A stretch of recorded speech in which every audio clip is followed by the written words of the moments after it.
سلام البنات، ان شاء الله راكم بخير وصحتكم لاباس. اليوم اول فيديو ليا في القناه ديسيديت ندير لكم خبز الدار. ما تنساوش تجربوه وتخليوا لي رايكم فيه. يلا معانا نبداو. اول حاجه ديروها هي دقيق البنات. الدقيق انايا درت دقيق متوسط، ما هو رطب بزاف ما هو خشين بزاف، يكون متوسط برك. المهم الكاليتي تكون كاليتي مليحه. شوفوا هنايا في الفوطو راه يبان لكم، مالغري الفوطو ما مدتلوش حقه مليح. ما تنساوش دقيق تغربلوه قبل ما تستعملوه. هيا نكملوا المقادير. عندنا السكر، البيض، ماغارين ولا زبده اللي عندكم، فارينه، الماء يكون دافي، خميره تاع المطلوع. البنات عندنا ثاني الملح، ديروه كيما ديروا الكسره.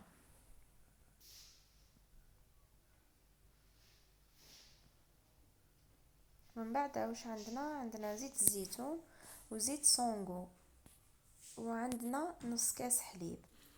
هنايا زدت شويه برك فارينه. انا خدمت عيني ميزاني. من نتوما اذا بغيتوا الكيل ديروا كيلو دقيق مع كاس صغير تاع فارينه، هذا ما كان، على خاطر لازم الفارينه تكون قل من الدقيق.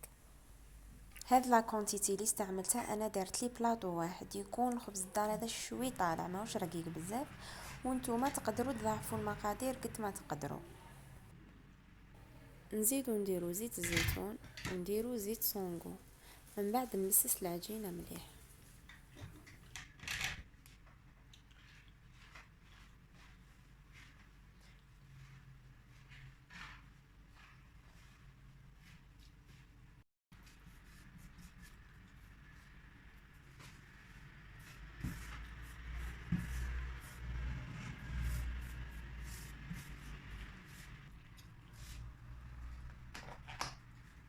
بعد ما بسست العجينه ودرتها بجيه، رايحه ندير الملح كيما نديرو للكسره، ونزيد ندير الخميره. ما نكثرش، ندير شويه برك باسكو من بعد نزيد وندير مغرفه نتاع سكر.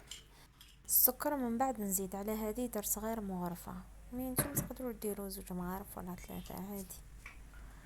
من بعد ما ندير السكر والخميره رايحه نزيد الماء بالتدريج. الماء لازم يكون دافي، ما يكون سخون بزاف بزاف، ما يكون بارد.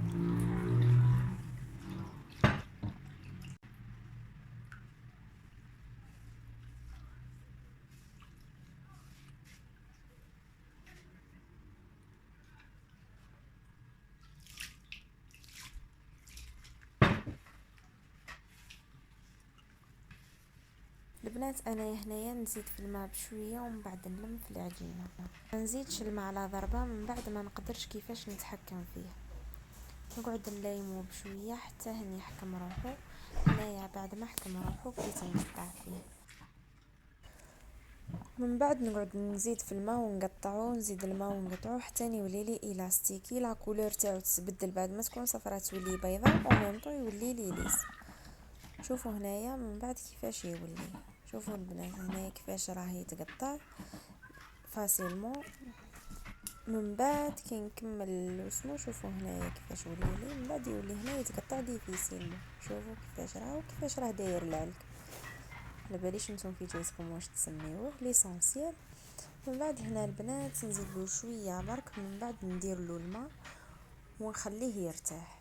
اذا ما كانوا عندكم بزاف الاشغال تقدروا تجمخوها وتخليوها ترتاح، واذا كنتوا قاعدين تقدروا تكملوا تعجنوا حتى العجينه تاعكم تولي تطرطق ودير في البنادم. انا هنا خليتها ترتاح، تكملت تعجن في غرضها. من بعد جبت نص كاس حليب، زدت له الماء، كملته بالماء. لازم الماء يكون دافي. المهم الماء والحليب لازم يكونوا دافين مع بعضان. كملت عجنت به. البنات الخبز ما يكونش يابس، لازم يكون جاري. درك نقعد نزيد له في الحليب والماء حتى هني يولي مطلوق. مي ما نحلحلوش بزاف باش من بعد نزيد له الخميره. انا بعد ما خليت العجينه ترتاح ومن بعد وليت ليها ما عاودش قطعتها، قعدت غير نزيد لها في الماء وندير لها كيما هكذا. شغل ندخل فيه هذاك الماء والحليب برك، ما قطعتهاش خلاص كيما راكم تشوفوا هكذا، باش تبقى لي حكمه روحها وتجيني العجين مليح.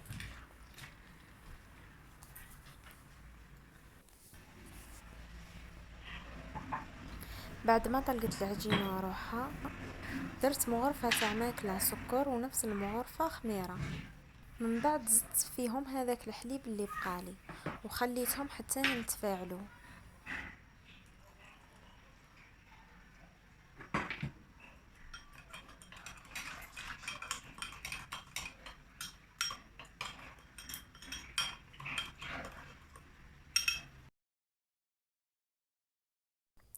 بعد ما طلعت الخميرة رايحة نحاول نفرغها فوق العجينة وندخلها كامل مليح.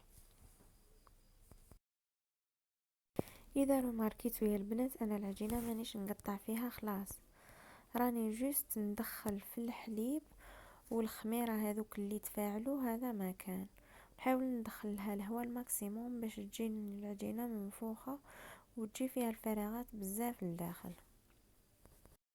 هذيك الخميرة اللي بقات لكم في الكاس ثاني استغلوها، ما تخليوهاش ثم، انا استغليت كلش حاجة ما تضيع لي.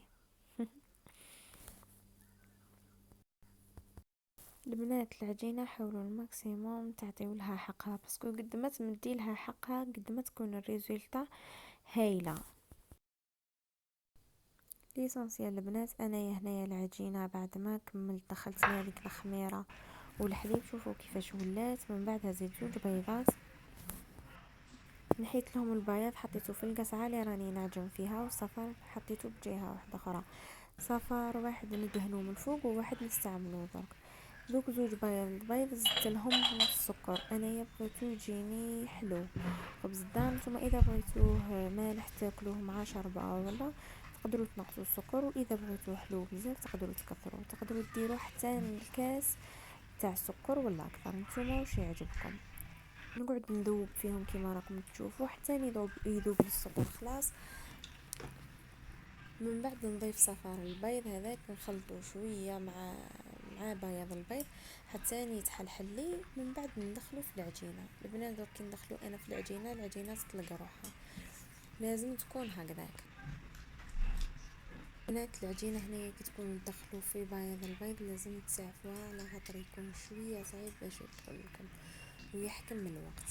انايا حكم لي واحد 5 دقائق هكذاك ولا 7 دقائق وانا ندخل في بياض البيض حتى نطلق روحه. من بعد زدت مغرفه تاع ماكله معمره تاع ماغارين ودخلتها في العجينه، دخلتها مليح مليح باش توزع على كامل العجينه. شوفوا البنات كيفاش راني ندخل فيها باش يدخل لي الهواء فيها. من بعد زدت شويه حليب وحاولت ندخلوه على خاطر انا بانت لي شويه يابسه. شوفوا البنات كيفاش راني ندخل في الهواء. من بعد دهنت بلاطو بالزبده ولا ماغارين، انا درت له ماغارين، نتوما ديروا له زبده ولا ماغارين ولا زيت كيما تحبوا. وهزيت الزيت باش نهز العجينه باش تساعدني على خاطر العجينه راهي مطلوقه بزاف. شوفوا البنات هنايا انا لازم نستعمل الزيت باش يساعدني وانا نحلل فيها على البلاطو كيما راكم تشوفوا. نحاول نديرهم كامل قد ما ندير جهه اكثر من جهه يكونوا الجهات كامل قد. من بعد كيما راكم تشوفوا ندهن يدي في الزيت ومن بعد نقعد نعدل فيها باش تساعدني، وفي لافان نعدلها من الجوانب وندير لها صفار البيض هذاك اللي خليناه. البنات انا صفار البيض واش درت له، درت صفار البيض درت له شويه تاع قهوه، وانتم تقدروا ديروا صفار البيض مع الحليب ولا تقدروا ديروا له القارص، المهم باش تنحلوا الريحه تاع البيض هذا ما كان. وزدت سينوج من الفوق خليته خمر حتى نضاعف الحجم تاعو. من بعد لحتوه في الفور يطيب على نار تكون قويه حتى هني يحكم روحو. من بعد نقصلو الغاز ونخليه يطيب في عرضه. كي يحمر من تحت راح نشعلو من فوق وياخذ لون ذهبي، ولا تخليوه يحمر بزاف. انا نحبوه هكذا اللون هذا، وانتم ديروه كيما تحبوه من فوق البنات. وبالصحه والهنا.